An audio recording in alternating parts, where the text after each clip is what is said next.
Boa noite, pessoal. Boa noite com muita alegria. Glória a Deus, povo de Deus. Deixa eu ver aqui quem que tá entrando. Deixa eu só colocar aqui para a gente saber quem que entra. Glória a Deus. Pessoal da rádio, seja muito bem-vindo. Boa noite. Interrompemos aí os louvores, né? A transmissão aí de louvores e entramos ao vivo. Como toda a programação da Hebron, né? Quando entra a palavra do dia, nós interrompemos os louvores. Da mesma forma, com a luz da palavra, e também eu prefiro crer, e aos domingos, né, o culto da família, todo domingo às 10 horas da manhã, nós interrompemos também até por volta do meio-dia aí, amém? Então sejam todos muito bem-vindos, glória a Deus. A rádio é um aplicativo novo, dá para você compartilhar, dá para você salvar o louvor que está sendo tocado, dá para fazer uma série de coisas. Então, para quem gosta de ouvir pela internet, você tem uma facilidade do aplicativo da rádio, porque ele consome menos internet. Então, às vezes, para você que está na rua, está no transporte público, muita gente, principalmente no meu programa, o pessoal está voltando do serviço, dá para ir colocando fonezinho aí, ouvindo, anotando, enfim. Estamos juntos aí com vocês até às 7 horas da noite, amém? Glória a Deus. Então, não esqueça de compartilhar também a rádio. Às vezes você comenta com alguma pessoa do Facebook, como eu estava até comentando com uma pessoa na quarta-feira, e ela fala, mas eu não uso o Facebook. Eu falei, então, nós temos o YouTube, depois que o programa estiver já salvo no YouTube, eu vou te mandar. E não, mas nós temos também aí a rádio, que facilita bastante. Amém, pessoal? Glória a Deus. O Facebook, sem sombra de dúvida, é uma ferramenta que nós começamos, né? Começamos pelo Facebook, pelo um aplicativo chamado Periscope, né? Aliás, começamos pelo Periscope, e aí devido a muita coisa, muita prostituição que tinha lá, muito difícil de administrar por lá, nós migramos para o Facebook. Então, o Facebook nós estamos aí já há quase 5 anos também pelo Facebook, fizemos, aliás, 4 anos, nós fizemos 4 anos de Hebron, agora no dia 12, amém?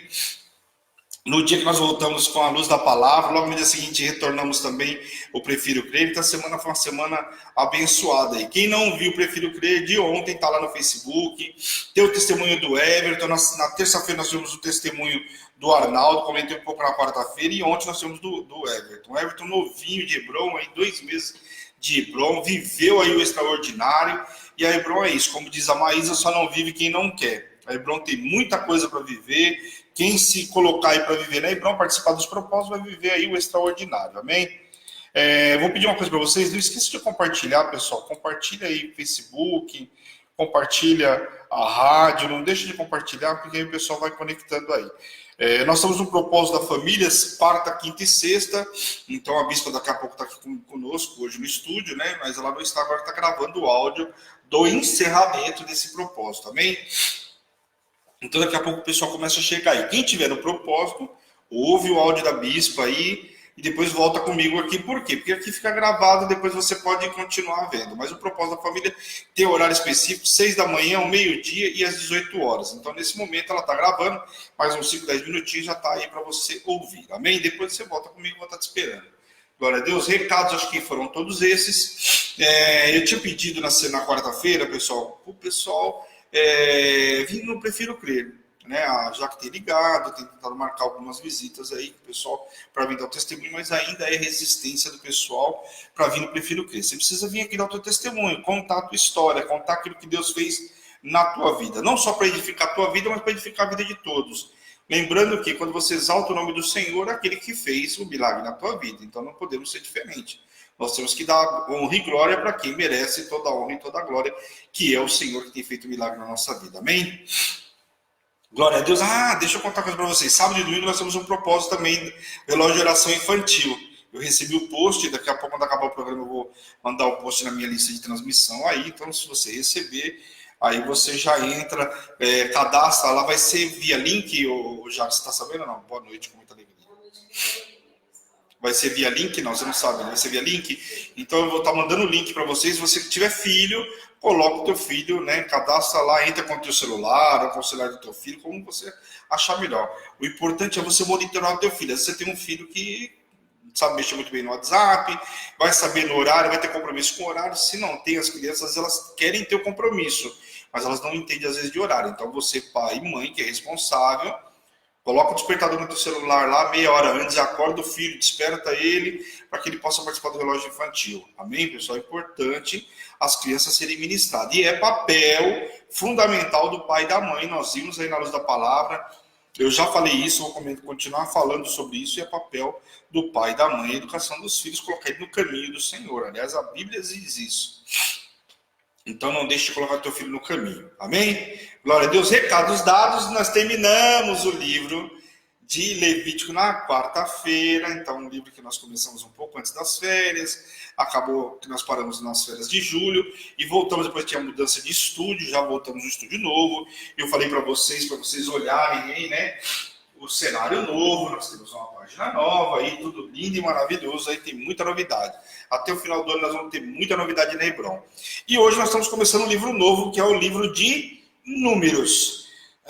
O livro de Levítico a gente sabe que é um pouco mais complexo, um pouco mais difícil às vezes da gente estudar, da gente entender. Por quê? Porque fala das leis, aquilo que o sacerdote tinha que fazer. O livro de Números começa um pouquinho assim, daqui a pouco nós entramos na história. Eu estava preparando os programas da semana que vem, dando uma olhada no material e já começamos a entrar na história. Então vai ter muita coisa esse mês, vai passar mais rápido aí o livro de Números. Então presta atenção para você não perder nada. O que foi passado em Levítico nós precisamos saber, tínhamos que ter um entendimento, tinha muita coisa importante lá. Eu sei que tem muita coisa que talvez falar, mas eu não vou usar, mas nós precisamos saber como foi, como era e inclusive como é que é a facilidade que nós temos hoje aí. Então, a lei estava lá no livro de Levítico. Então, nós vamos ver um pouco de Deuteronômio também.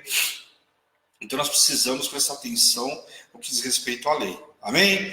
Glória a Deus. Então, abra aí sua Bíblia no capítulo 1 de Números. Nós vamos orar e eu vou iniciar aí, em nome de Jesus. Nós devemos ir até o capítulo 4. Se tiver tudo bem aí, senão a gente segue um pouco mais. Amém? Glória a Deus. Desculpa, eu estou a rinite atacada aí, então vocês me perdoem, amém? Senhor, meu Deus e meu Pai, nós queremos te louvar, te agradecer por essa noite extraordinária que o Senhor nos preparou. Quero te pedir, Deus, visita poderosamente a cada um, Senhor. Limpa, purifica de todo pecado, tudo aquilo que não provém de ti, Senhor, em nome de Jesus. Tira todo o comichão dos nossos ouvidos para que possamos ouvir a tua voz, ouvir a tua palavra, Senhor, em nome de Jesus. Tira todo o devaneio, todo o cansaço, toda a apostasia, toda a sonolência, Pai, para que possamos ouvir a tua voz. Fala conosco nesta noite, Senhor. Nos ensina as tuas escrituras, Pai. Nos ensina a tua lei, a tua palavra, Senhor, em nome de Jesus. Fala conosco de uma forma que a gente venha entender, Senhor, e que essa palavra venha se multiplicar, não só no nosso interior, mas multiplicar com os nossos irmãos, com os nossos amados, que possamos ensinar os nossos filhos, os nossos amigos, Pai, a nossa família, Pai, debaixo da palavra que vamos ver hoje, Senhor, em nome de Jesus, Pai. Usa a minha vida, usa a minha voz, a minha imagem, Pai, em nome de Jesus, que eu diminua cada vez mais e o Senhor cresça, Pai, em nome de Jesus. E tudo que o Senhor fizer, Deus, a honra, a glória e o louvor é teu, Pai, em nome de Jesus. Amém. Amém, queridos? Então, abriram aí, Números, capítulo 1. Eu vou falar um pouquinho do que é o livro de Números, para a gente entrar propriamente dito, tá bom? Então, o livro de Números, pessoal, recebeu esse nome em razão do quê? Dos recenseamentos. Nós vamos ver aqui no livro de Números, fala muito sobre o recenseamento, ou seja, tinha que contar, saber quantas pessoas tinham saído, né? Quantas pessoas chegaram no deserto, depois de um tempo instalado no deserto, começou a se fazer recenseamento. O Senhor dá essa direção para Moisés. Então, o que acontece? Um recenseamento para ver quantos eram o povo de Israel, os israelitas, com seus resultados relatados, inclusive no capítulo 1, que nós vamos ver, e também no capítulo 26. Então, tem muita coisa para a gente ver do capítulo 1 até o 26. Aqui é um resumo do livro que eu estou falando para vocês, amém? O nome hebraico original é Bemidbar, que significa no deserto. A história tratada em Números inicia com 2 anos após, né, os filhos de Israel no Egito. Então, saíram do Egito, 2 anos depois, começa narrando essa história aqui. Número é uma continuação da história narrada em Êxodo, né, que cobre 40 anos da história de Israel, né, em direção à Terra Prometida. Então, recapitulando, o que acontece? Parou-se a história que a gente estava vendo em Êxodo, entramos no livro de Levíticos para contar a lei, né? Então, obviamente, o pessoal ia começar a prosseguir com a Terra Prometida, não podia seguir de qualquer forma. Esse povo não sabia lei, não tinha lei nenhuma. O povo era grande número, e nós vamos ver aqui, segundo os estudadores, de 2 milhões a 5 milhões de pessoas, segundo os estudos. Eu já vi muitos estudos falando em aproximadamente 3 milhões de pessoas. Então, o número exato a gente não tem, Tem uma contagem que eu vou mostrar para vocês aqui, mas o número era muito grande. Só que como lá não se contava crianças, tinha mulheres, tinha idosos, então os números são aproximados no total, ok? Então, o que acontece? A gente parou para ver a lei, ver a construção do tabernáculo, tudo isso em direção que o Senhor deu para o povo. Veja, o pessoal saiu do Egito. Começava uma peregrinação até a Terra Prometida.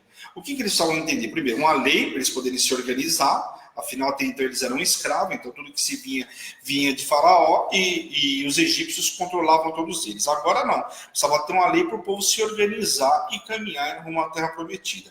Segundo, precisava ter a parte espiritual. Então, você construiu o tabernáculo, o povo precisava ter uma direção também espiritual. Então, não só uma lei para regulamentar, para cuidar, para organizar, mas também precisava da parte espiritual. Então, o que acontece? A parte espiritual, Moisés começa dando a direção e o Senhor dá toda a construção do tabernáculo para o povo, não construído de qualquer forma. Lembrando que nós temos um Deus de detalhe, então tudo, Deus dá um detalhe, explica daqui, explica dali, como é, como não é, tudo foi feito segundo as diretrizes do Senhor. Da mesma forma que o Senhor fez lá com Noé, na construção da arca, falando de medidas, de espessuras, enfim, de tudo isso, da mesma forma foi agora na construção do tabernáculo. Então, tudo isso nós já vimos aí tranquilo, sem novidade.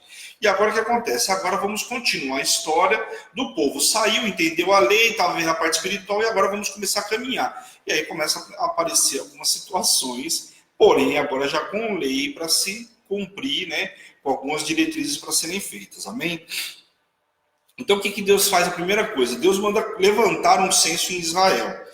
Números retorna a narrativa, então, de Êxodo, como eu falei para vocês, suspensa para a apresentação da lei de Levíticos. Os israelitas não viviam pura e simplesmente no deserto. Na verdade, eles, como uma nação, estavam viajando espiritualmente para uma terra árida, porque era deserto, né? Então, ia começar algo novo.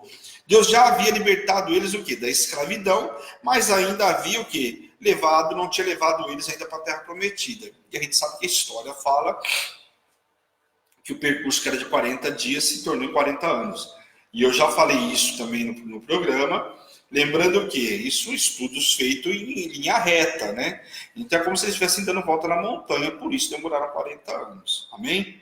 Assim os israelitas tinham de enfrentar os sofrimentos físicos, né? Ora, no deserto, que não era fácil, privações num lugar árido, onde estavam perambulando para testar o quê? Testar a fé deles, né? Então todo esse tempo aí testar a fé do povo. Né, caminhando para ser testado a fé. E quando foi testado a fé, o que a gente viu? Viu murmuração, viu reclamações, o que ocasionou esse tempo todo de caminhada no deserto. Mas o que o povo tinha sido levado para lá? Para ser testado. Deus deu uma lei, colocou Moisés para coordenar o povo não tinha obediência, quer dizer, aquilo que o Senhor estava fazendo teste com o povo já começou a abrir o bico. Por quê? Porque fisicamente era tudo difícil, nós vamos ver que eles tinham saudade de comer pepino, alho, cebola, enfim, saudade do passado. E isso a gente vê a bispa ministrando bastante, ministrou agora, né? Que a gente está estudando o livro de Jó, né? Nós estamos no mês de Jó, na Hebron, então, para você que é de outra igreja, está participando conosco aí da Luz da Palavra, está aprendendo o livro hoje, começando Números. Porém, a igreja, no mês, quando nós temos as 12 chaves do ano todo, esse mês de agosto, nós já recebemos na virada do ano a palavra desse mês e é o livro de Jó. Amém? Glória a Deus. O propósito do censo era ser um alistamento militar. Esse não tinha um objetivo social, político ou econômico, nada disso. Em vez disso, era um recenseamento que ajudaria Israel a se preparar os seus exércitos para a guerra e conquistarem a terra de Canaã. Então, na verdade, o Senhor estava mostrando não só para Moisés, mas para todo o povo, de com quantas pessoas eles podiam contar, enfim, como seria essa caminhada. Então, o que acontece? Eles têm uma caminhada, vão começar a conquistar a terra, o povo precisava ser lapidado e precisava saber com quantos eles poderiam contar. Não que Deus não soubesse. Logicamente, Deus sabia, mas quando Deus manda levantar o censo, para quem que é? Para que os homens, os líderes, pudessem saber quantas pessoas eles tinham e podiam contar. Né? Seria muito fácil Deus chegasse lá e falar, ó, você tem aí 5 milhões de pessoas, 1.000 homens aí capacitados. Seria muito fácil. Mas o povo precisava aprender. Com tudo isso, o povo também estava aprendendo a ter, primeiro, liderança, a organizar-se, a se locomover da forma correta, enfim, tudo isso era uma forma deles aprenderem. Amém? Por esta razão, eram contados os indivíduos do sexo masculino, fisicamente capazes. Logicamente, aqueles que não eram capazes não tinham por que contar. E que tinham de 20 anos para cima. Amém? Além disso, o censo demonstrou aos israelitas a fidelidade divina no cumprimento de outras promessas que o Senhor tinha feito a Abraão, a multiplicação de sua descendência. Então, nada mais aqui, estava cumprindo aquilo que Deus tinha falado, prometido a Abraão, que iria multiplicar a descendência. E como a gente bem sabe, do último capítulo de Gênesis para o primeiro de Êxodo, se passaram mais de 400 anos. A Bíblia relata isso, e eu mostrei para vocês a prova onde que estava, né, os versículos, tudo isso eu já coloquei para vocês começarem o primeiro livro de Êxodo. Se você perdeu o programa de Êxodo, você vai ver lá que eu dou a referência, onde mostra que se passaram mais de 400 anos. Até porque, vamos lá, pessoal, só para ficar claro aí. Lembra quantos que ficaram lá quando José ficou no Egito? Lembra José, quando ele trouxe o pai dele? Ele trouxe aproximadamente 80 familiares. Desse povo, passaram-se 400 anos, se multiplicou assustadoramente, né? Até porque também era promessa do Senhor a Abraão. Então, essa multiplicação, uma multiplicação tranquila, foram 400 anos pela frente. Naquela época, uma mulher tinha vários filhos, não tinha poucos, e mais, o Senhor tinha prometido a prosperidade. Então, a madre delas eram abençoadas. E a gente viu também em Êxodo, né, que a madre das hebreias era muito rápida e que por isso, né, dificuldade de controlar quando o faraó mandou que matasse os meninos, lembram? Que as mulheres falavam, olha, mas a madre delas é muito rápida, elas não procriam, mas assim, elas têm uma gestação muito rápida, vira e mexe, elas estão grávidas aí e o controle de natalidade ele não tinha como. Por quê? Porque o Senhor tinha prometido que ia aumentar essa descendência, amém? Então, quanto a isso, está claro aí. O Senhor mandou que cada um de cada tribo, ou seja, o cabeça de cada tribo, ajudasse Moisés e Arão na imensa tarefa de contabilizar a nação. Então, logicamente, somente Moisés e Arão não tinham condições de fazer essa conta toda. Então, precisava chamar o quê? Os líderes de cada tribo para que pudesse ajudar. Lembra lá Jacó antes de morrer, Jacó antes de morrer, ele fala das tribos e coisa e tal, nós vimos tudo isso aí, dando o nome dos filhos, né, que dão origem às tribos. A participação dessas pessoas garantiu que a contagem fosse feita imparcialmente, né, e também correta. Assim o Senhor deu a Moisés o nome de cada um sendo convocado. Então veja bem, não era Moisés fazer o que ele queria, não. O Senhor deu a direção, deu o nome de cada um a ser convocado para que ajudasse lá, né.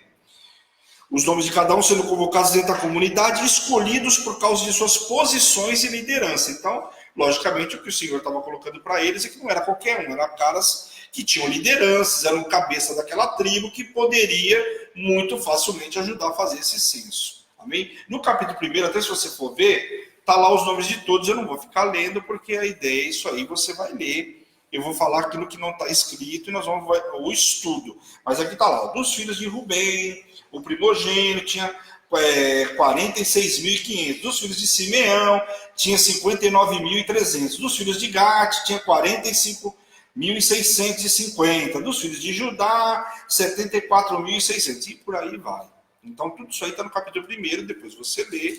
Tem aí esse censo, esse levantamento de quantos tinham. Tá bom? Eu não vou passar um por um, porque não tem necessidade. O número está aí na Bíblia, está muito fácil, não tem dificuldade nenhuma. Ok? E com o levantamento feito por cada tribo, o número total de homens fisicamente capazes, como diz a Bíblia, que tinham pelo menos 20 anos de idade, era de 603 mil. Poxa vida, Luiz, mas falaram um número de 3 a 4, de 3 milhões de pessoas nessa multidão toda? Espera um pouquinho. Somando a quantidade de mulheres, crianças, velhos, incapazes, que não foram contabilizados nesse censo, havia uma população total de aproximadamente, segundo os estudos, como eu falei, entre 2 e 5 milhões de pessoas.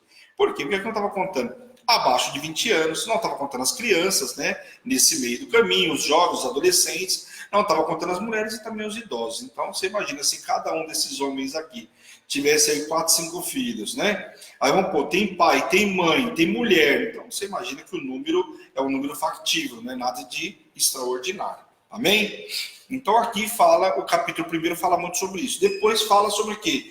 Sobre os levitas que não foram contados. Primeiro porque os levitas não iam para a guerra. Então o fundamento aí nós vamos ver.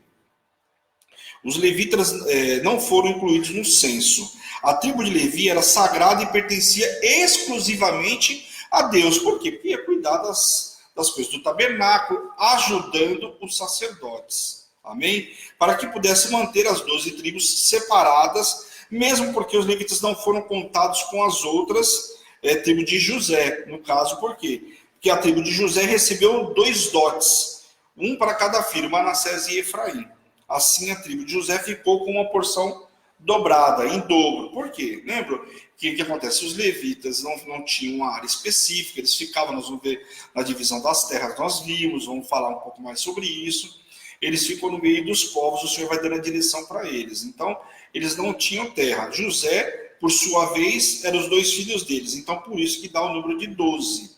Por quê? Porque Jacó teve 12 filhos. Aí você tira Levi, que é a tribo dos levitas que não foi colocado na terra. E depois você tira José, por contrapartida entre os 2 filhos de José. Então, soma-se as 12 tribos novamente. Amém? Tá claro isso aí, pessoal? Acho que não tem muita dificuldade. Isso aí, muita gente já conhece a história. Vou passar para frente aí. Quem tiver dificuldade aí, ou não souber, não lembrar, me chama depois no WhatsApp. A Jaque vai colocar aí. Eu tenho um imenso prazer de explicar aquilo que eu souber. O que eu não souber, como eu sempre falo, nós vamos buscar a informação. Lembrando que eu nunca vou saber tudo, né? Não tenho essa pretensão de saber tudo, né? Porque o único que sabe tudo é o Senhor. Mas a gente estuda para tentar dar o máximo de informações possível, bem? O tabernáculo, como já vimos, designa uma tenda da natureza portátil e temporária, que foi descrita em Levíticos, inclusive, que ficava a cargo dos levitas em desmontar para seguir a viagem e montar em suas paradas, quando assentasse o arraial. Então, logicamente, nessa caminhada eles andaram um tempo, parava, e assim iam indo, até porque o gado precisava descansar, o gado precisava se alimentar, eles precisavam plantar ou fazer alguma coisa. No caso, naquela época eles dependiam do maná, nós vamos ver o maná que cai do céu. Então, só que, o que acontece? Precisava de um tempo de descanso. E aí, o que acontece? Cada vez que parava, você montava o tabernáculo, por ali ficava um período, depois seguia a viagem novamente. Então, os levitas eram encarregados disso. Pessoal, tem uma diferença entre levita e o sacerdote, nós vamos ver aqui. Precisa ficar claro aqui, os sacerdotes que podiam entrar dentro do tabernáculo eram Arão e seus filhos. Amém? E Moisés, é claro. Depois, o que acontece? Depois, os levitas ficavam ali próximos. Nós vamos ver que nem espiar lá dentro eles não podem. Eu vou mostrar isso para vocês aí. Então, presta atenção, que a gente acha que os levitas, os sacerdotes, era tudo uma coisa só. Não era. Que podiam fazer as mesmas coisas? Também não podiam. Amém? Um detalhe estranho, inclusive, é que se aproximasse alguém do próprio tabernáculo ali, morreria. Estranho no caso que não fossem mesmo os levitas. Então, como eu disse para vocês, eles não podiam. Portanto, os levitas deveriam acampar ao redor do tabernáculo para que tudo fosse feito conforme a direção de Deus. E também para que não levantasse a ira de Deus sobre o povo. Assim fizeram os filhos de Israel, como ordenara o Senhor a Moisés. Todas as vezes que o Senhor dá direção, ele fala: Moisés, diga para Arão, e Arão multiplica para o povo. Então, tinha uma hierarquia colocada pelo Senhor. A gente viu lá atrás que Moisés fala que ele tinha dificuldade no falar e coisa e tal. Porém, um cara que viveu lá no Egito, né, segundo até os estudos, falavam mais de uma língua naquela época. Por quê? O cara que viveu teve todo um aprendizado lá junto dos egípcios. Não era um pobrezinho. Ele saiu de lá com 40 anos no deserto lá, na terra de Midian e coisa e tal. Então, não é bem assim, mas enfim. Ele alegou, e aí aqueles empecilhos que nós ministramos naquela época, os empecilhos para não fazer aquilo que Deus determina. Amém? Capítulo 2, pessoal, vamos lá. A ordem das tribos no acampamento. Veja como que Deus é perfeito, né? Em tudo o Senhor dá direção para o povo. Direção de como fazer o tabernáculo, direção de como se acampar, de como fazer, e tudo também para prevenir o povo, para que o povo tomasse cuidado com o tabernáculo e não pecasse, porque isso traria a morte. Nós vimos que os filhos de Arão foram consumidos porque entraram no tabernáculo com fogo estranho e por conta disso foram consumidos. Então presta atenção que entrar no tabernáculo não era tão simples assim. O camarada não chega lá e faz o que quer. Amém? O Senhor agora passa para Moisés, consequentemente a Arão, como eu disse para vocês, a disposição de cada tribo. Ou seja, cada tribo tem um lugar específico em volta do tabernáculo, com sua insígnia. Então, não era simplesmente colocar lá para que todos soubessem, tinha como se fosse uma bandeira lá para mostrar cada tribo, cada tabernáculo, o que significava cada tenda, o que significava cada uma delas. A identidade de um indivíduo não era apenas derivada de sua tribo, mas também de seu lugar em relação ao tabernáculo. Por quê? Como o Senhor falou que cada uma tinha um lugar específico, quando via aquilo lá, você sabia, ó, aqui só pode ficar a tribo de Judá, aqui só pode ficar a tribo de tal. Então você já sabia quem podia ficar em cada lugar específico. Por quê? Porque o Senhor tinha dado direção de como se acampar em volta do tabernáculo. Ou seja, o tabernáculo ficava no meio, o acampamento ficava ao seu redor. Amém?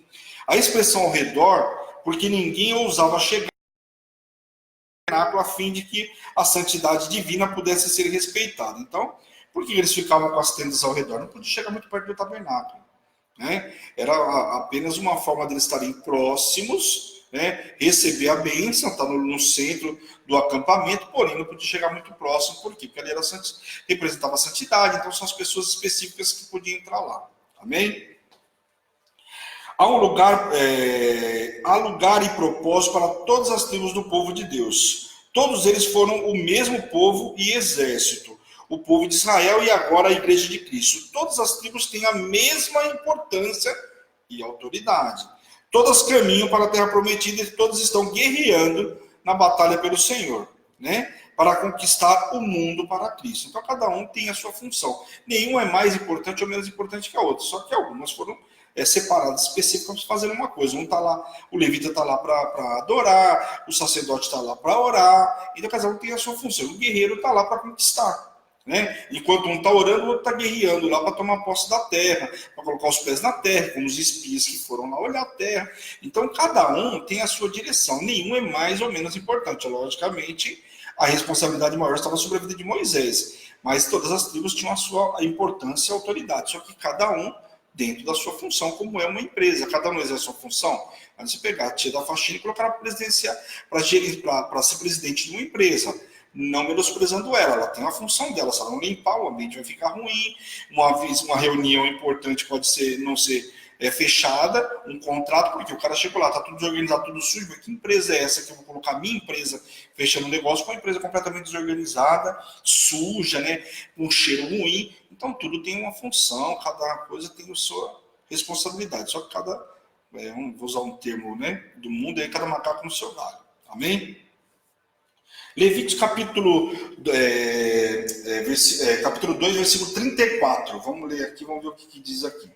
Diz assim: assim fizeram os filhos de Israel, conforme tudo que o Senhor ordenara a Moisés, e se acamparam segundo os seus estandartes. E assim marcharam cada qual segundo a sua família, segundo a casa de seus pais. Então aqui a gente vê o quê? Que cada um fez aquilo que o Senhor tinha dado de direção. Nada saiu do controle de Deus. Então, aqui o Senhor deu a direção e o povo fez conforme o Senhor tinha falado.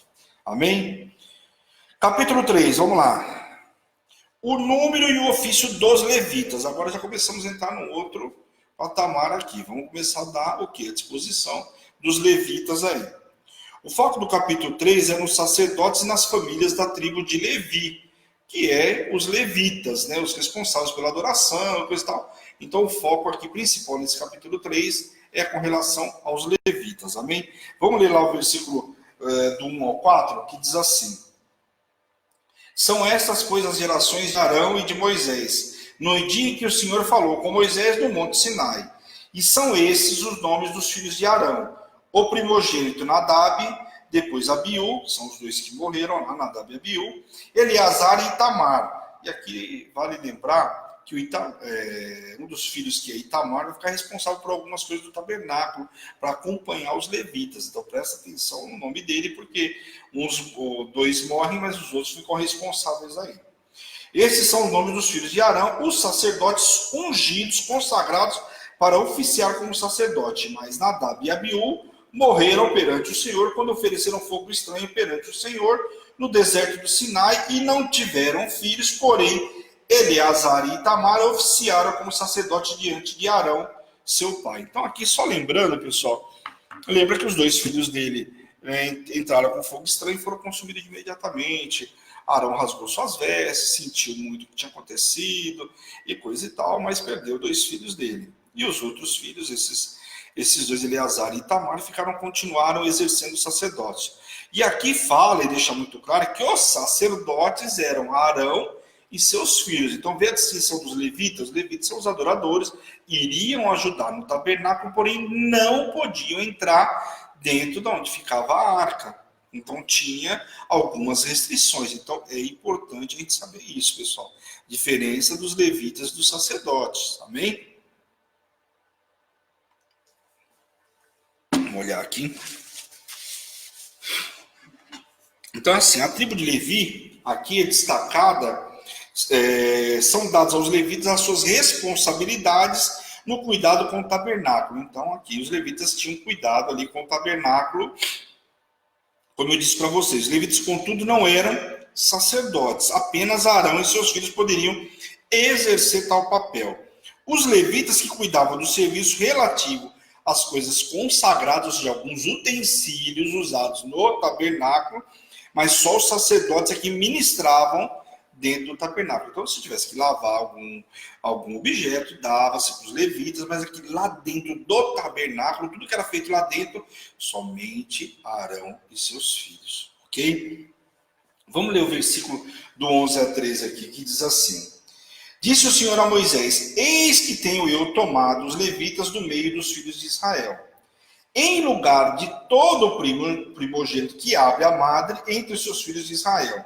E os levitas serão meus, porque todo primogênito é meu desde o dia em que feri a todo primogênito na terra do Egito. Consagrei para mim todo primogênito de Israel, desde o homem até o animal. Serão meus, eu sou o Senhor. Então, todo primogênito era do Senhor, seja ele homem, né? Ou seja ele quem? Seja o animal, era do Senhor. Mas nós vamos ver que o Senhor tem uma situação aqui que não vai matar os primogênitos como matou lá no Egito. Lembram?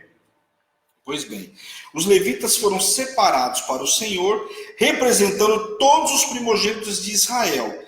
Sendo o Senhor é a maior bênção que pode haver na vida de um homem, do ser humano, evidentemente, é poder servir ao Senhor.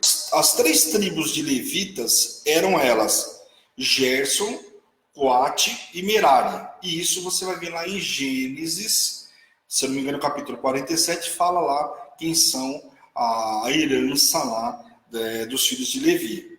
Tá? E aí eles vão dando descendência, se multiplicaram, mas os cabeças são esses 3 que eu falei para você: Gerson, Coate e Merari. Então só eles, os seus descendentes, é que eram levitas e podiam participar lá de qualquer atividade no tabernáculo. Amém? Os levitas foram distinguidos das outras tribos, as não sacerdotais, de várias formas. Quais são as formas? Eu vou citar 5 delas para vocês aqui que eu anotei, amém? Eles foram contados à parte daqueles, ou seja, dos outros, e contabilizados, daqueles contabilizados para a guerra. Então, todos os levitas não foram contados, foram contados todo o povo de Israel, levantou-se um censo. Como eu mostrei para vocês, citei algumas tribos aqui, quantos que tinham, 40 mil, 70 mil, 50 mil, porém os levitas foram à parte. Então está aqui um dos motivos, uma das diferenciações com relação aos levitas. Foram indicados como ministro na adoração a Deus, em vez de como soldados de exército. Então aqui eles foram indicados pelo Senhor para ser o quê? Os verdadeiros adoradores, que adorem em espírito e em verdade, como está no Novo Testamento. Porém, não foram separados para entrar na guerra, não a guerra física, mas aqui a guerra espiritual. Aquele que rasga, né, o céu, que faz o céu descer na terra, são os levitas. E a gente sabe o que é uma igreja com levita e uma igreja sem levita, né? Quando você abre a bispa, que é uma levita nata, você vê aí quando ela começa a orar e ela começa a adorar, ela começa a cantar os louvores, você vê que ela abre o céu aí, realmente é um mover extraordinário. E aí, pronto, tem feito algumas sextas-feiras, nós paramos por conta da mudança de estúdio, né? Devemos voltar, provavelmente, talvez na sexta-feira que vem. Mas nós tínhamos aí o louvorzão de sexta-feira. Então, cada um entregava a sua porção aí de adoração e foi grande bênção e vai continuar sendo grande bênção. Por quê? É uma oportunidade de nós entregarmos a nossa adoração. E quando você vê esse povo que tem uma voz, que não é o caso da minha, e rasga o céu, a Jaque está aqui, que toca violão também. Então, tudo isso é uma oferta ao Senhor. E é muito bonito de se ver e poder participar. Terceiro, receberam certas restrições na condução de sua vida. Então, logicamente, o levita tinha uma vida diferenciada, não podia fazer o que queria, né? Tinha os seus afazeres dentro do tabernáculo, ou seja, ali, né, dentro das coisas, dos utensílios, cuidar, manusear, enfim, tudo aquilo que o sacerdote determinasse ou pedisse, os levitas é que tinham que fazer. Não podia ser dado para um outro camarada lá de outra tribo, enfim, somente os levitas. Então, também aqui uma separação. Quarto, representaram o presente dos primogênitos de cada família ao Senhor, porque eles estavam representando todos os primogênitos de todo o povo de Israel. Nós vamos entender mais para frente um pouquinho isso aí. Mas só para vocês entenderem que eles representavam todos os primogênitos, os separados, os escolhidos para o Senhor. Viveram em cidades no meio de várias tribos, em vez de morarem com os outros em uma única região. Então nós vamos ver que na divisão das tribos, porque acontece, quando chega na Terra Prometida, vamos antecipar um pouco aí. Chegou na Terra Prometida, inclusive na hora de passar lá o Jordão para as muralhas de Jericó, uma das tribos, que inclusive é a tribo de Manassés, que é uma tribo grande, também de bastante gente, parte dela ficou para cá do Jordão, e parte dela seguiu depois, teve um pedaço de terra depois do Jordão. A única coisa naquela época, Josué deixou muito claro que não, porque eles montaram um acampamento ali, parte da tribo ia ficar ali, que eles não iriam ajudar na conquista de todas as outras tribos. Por quê? Cada um tinha que conquistar, né? Eles tinham que conquistar espaço para todos eles, para destruir todas as tribos. E a tribo de Manassés teve que ajudar. Então o que acontece? Aqui você já vê muito claro, e a tribo de Levi, os levitas ficavam aqui, eles ficavam um pouco nas proximidades de cada tribo, porque era eles que iam ajudar o povo, né? Eram os mini sacerdotes ali, né? Os auxiliares dos sacerdotes ajudando, até porque a população crescia e os sacerdotes não iam dar conta de ministrar todo esse povo. Então os levitas ficavam ali, os adoradores, os sacerdotes ficavam no meio do povo, mas assim, um pouco em cada tribo. Então, eles não tinham uma região específica e tinham que ser sustentados, evidentemente, por todas as outras tribos. Amém?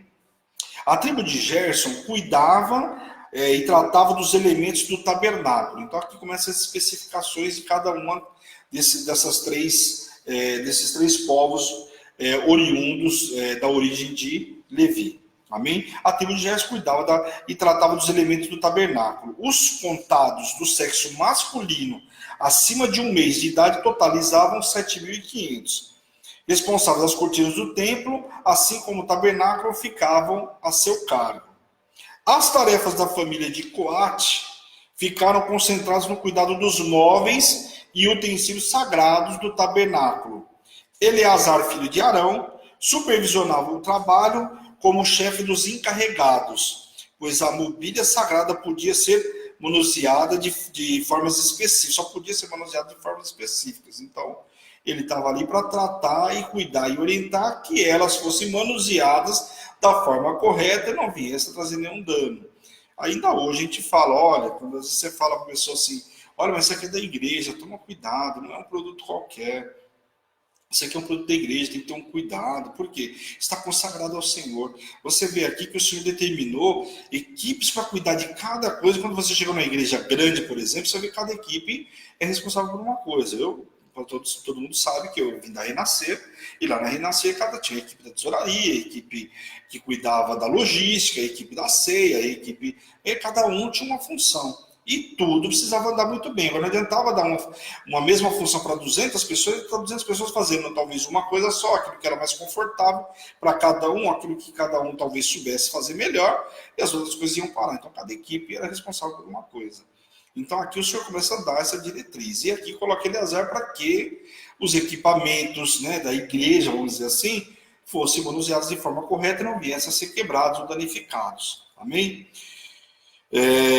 Os Anramitas pertenciam aos clãs do Coatita e eram da família de Moisés, de Arão e de Miriam. Os contados do sexo masculino acima de um mês totalizavam 8.600, então juntando todos eles aí. Amém? As tarefas da família de Merari ficaram concentradas nos elementos estruturais, ou seja, tábuas, varais, colunas, bases, estacas, cordas, do tabernáculo e sem seus utensílios. Nesta tribo, os contados do sexo masculino acima de um mês de idade totalizaram 6.200.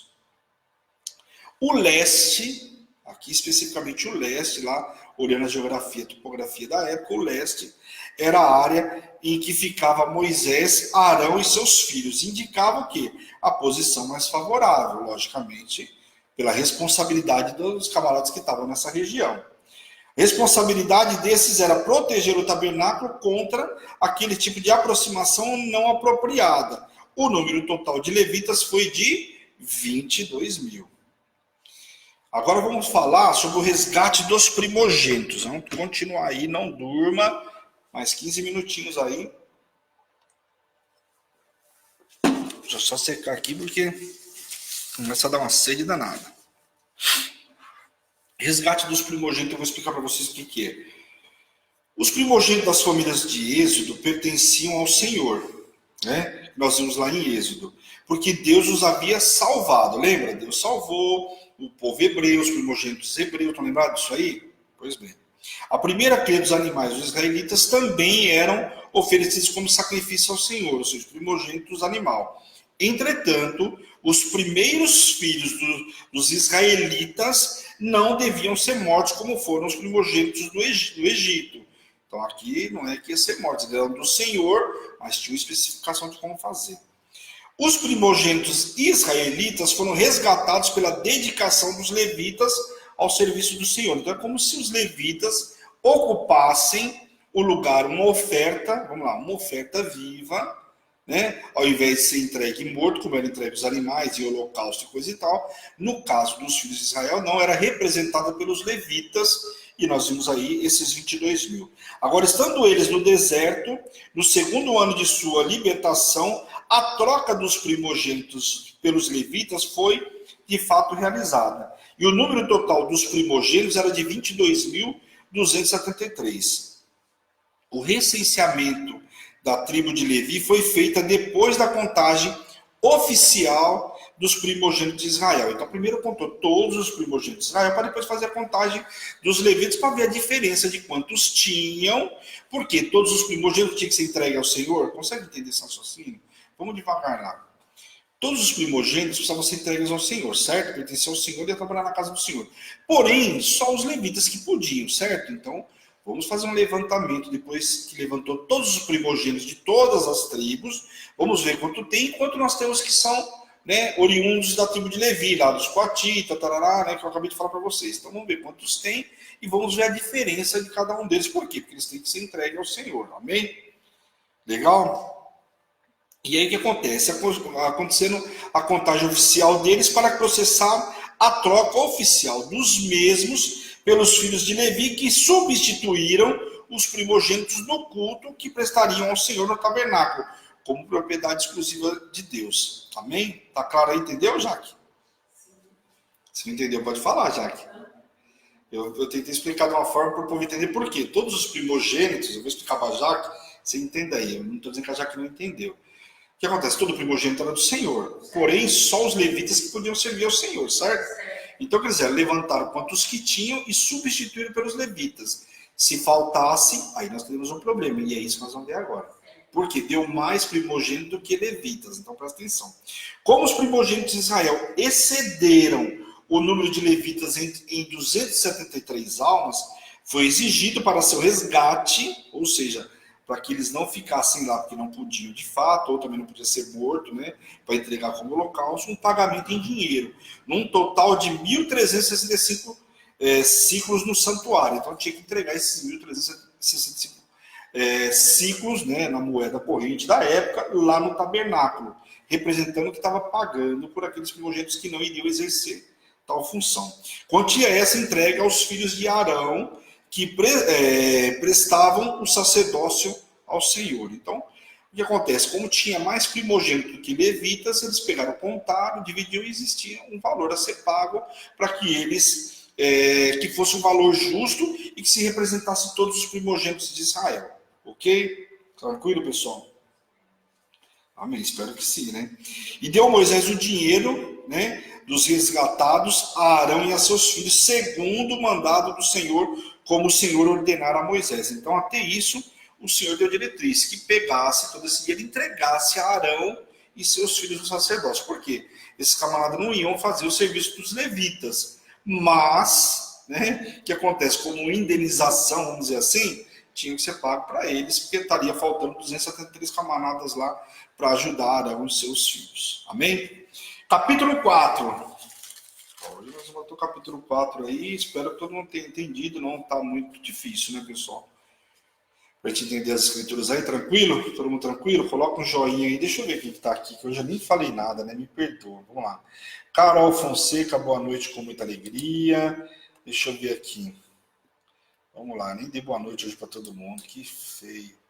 Mônica Temari, boa noite com muita alegria. Jaque, falei boa noite. Carol, boa noite com muita alegria. Maristela, boa noite com muita alegria.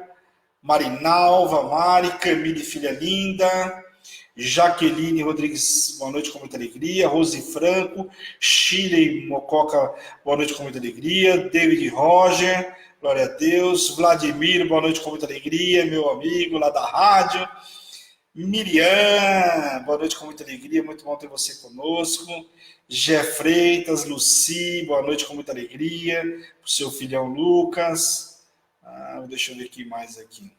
Má Machado, lá de Mogi, Mauricião, meu parceiro, meu irmão. Esqueci alguém aí, Jaque? Mabitencourt.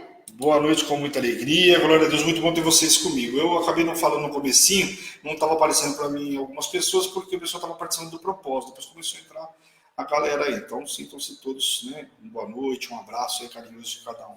Amém? Então, capítulo 4, vamos lá. Deveres dos coatitas. Agora começam os deveres de cada um deles aqui. Eu vou falar para vocês aí. Deveres dos coatitas. Sob pena de morte, ninguém a não ser Arão e seus filhos tinha permissão de ver ou tocar nos utensílios sagrados de dentro do santuário. Então, lá dentro, onde ficava a arca, somente Moisés e seus filhos podiam tocar em qualquer coisa lá. Então, isso o Senhor já deixa muito claro aí para que não tivesse mais morte como teve daqueles dois camaradas. Amém? O Senhor manda levantar um censo dos filhos de Coate, os coatitas e seus descendentes. Esses filhos de Coate aparecem em primeiro plano por causa dos cargos que exerciam em relação ao tabernáculo. Eram responsáveis por todos os vasos sagrados. A idade considerada seria de 30 e 50 anos. Essa idade é a idade da força física, né?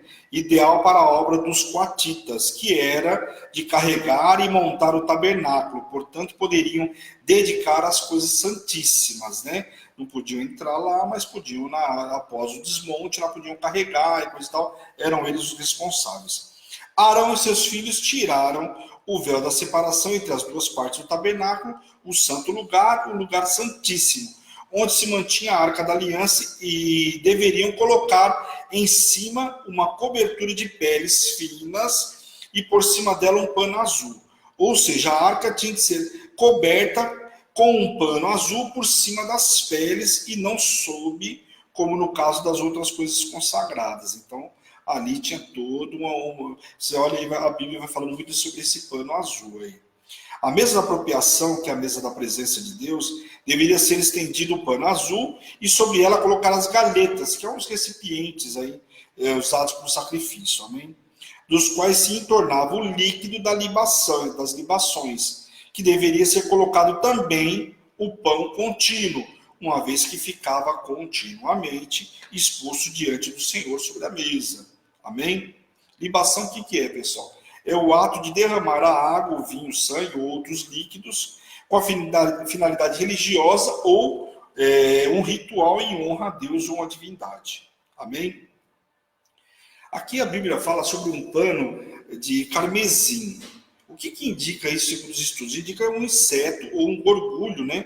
O qual esta tintura era extraída, né?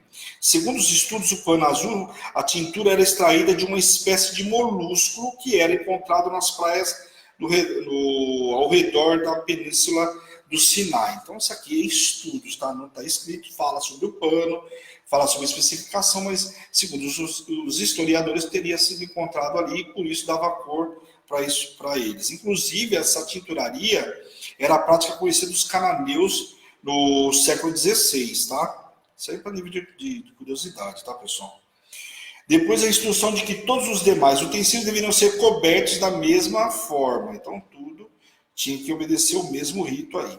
No versículo 15, os carregadores e os levitas foram advertidos, depois você lê no versículo 15, eu não vou ler, mas já estou resumindo para você. Eles foram advertidos de uma coisa importante: não tocarem em alguma coisa sagrada sob pena de morte. Então, os levitas podiam ajudar, mas como eles não podiam entrar, eles tinham que tomar cuidado, só podia tocar naquilo que Arão deixasse ou que Deus ordenasse. Caso contrário, poderia tocar em nada, haja visto que poderiam morrer sob pena de morte.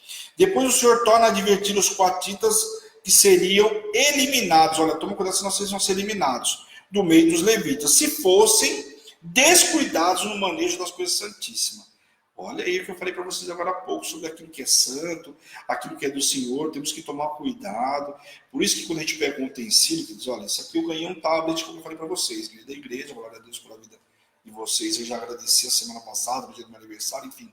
Mas eu uso ele para a igreja, então eu tenho o maior cuidado com ele. Por quê? Porque além de ser um presente pessoal, mas eu uso ele para a obra, então eu tenho mais um cuidado ainda. Então o microfone nós temos um cuidado, o púlpito, as lâmpadas, tudo na igreja nós temos que tomar cuidado. E aqui você vê o Senhor advertindo o povo. Por quê? Porque eram coisas consagradas, não foi comprado com dinheiro, de dízimo, de oferta de valente de Davi, por exemplo, de restituição. Então tudo tem que ter o máximo de cuidado. Amém? Caso se atrevessem a olhar por um momento que fosse, morreriam. Você vê que os caras não podiam nem espiar. Olha, se esses coatitas fossem curiosos, já tinha morrido uma metade deles aí. Não podia nem ser curioso de olhar. E a curiosidade, a gente brinca que matou o ladrão, né? Porque o cara é curioso. Tem medo? Tem, mas é curioso. E o medroso, ele sempre passa mais medo, por quê? Porque ele é curioso. Ele não resiste à curiosidade, e a curiosidade muitas das vezes é maior do que o medo. E aí o cara vai e olha. Você imagina se esse camarada fosse curioso, estavam na terra do pé junto. Deveres dos gersonitas agora. Com os filhos de Gerson, deveria também levantar um censo, considerando o mesmo critério de idade, de 30 e 50 anos. Amém? Esses ficariam a responsabilidade de levar a carga, cortinas, coberta, cobertura, corda, portas e etc. Tudo que segundo o mandado por Arão e seus filhos, e lhes determinarem tudo o que deveriam carregar, ficando principalmente a cargo da direção de Itamar, filho de Arão. Então aqui Itamar, um dos filhos de Arão, começa a observar, vai cuidar dos gersonitas, tudo que eles vão carregar, de que forma vão carregar, isso tudo a cargo deles aqui. Amém? Deveres dos Merares, os Meratitas, né? Com os filhos de Merari deviam também levantar um censo, considerando da mesma forma, o mesmo critério de idade, de 30 e 50 anos.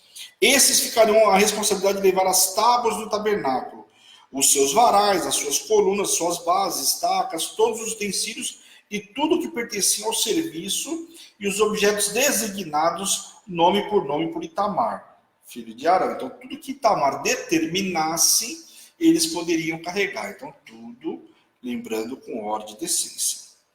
Número dos coatitas. Os que deles foram contados, pois, segundo as suas famílias, foram de 2.750. Aqui começa a contar esses camaradas para ver quanto que eles tinham, tá? Então, aqui no caso dos coatitas, 2.750. Os filhos de Gerson, 2.630, segundo as suas famílias lá, né? Dos filhos de Merari, era de 3.200, já um pouquinho maior que os demais.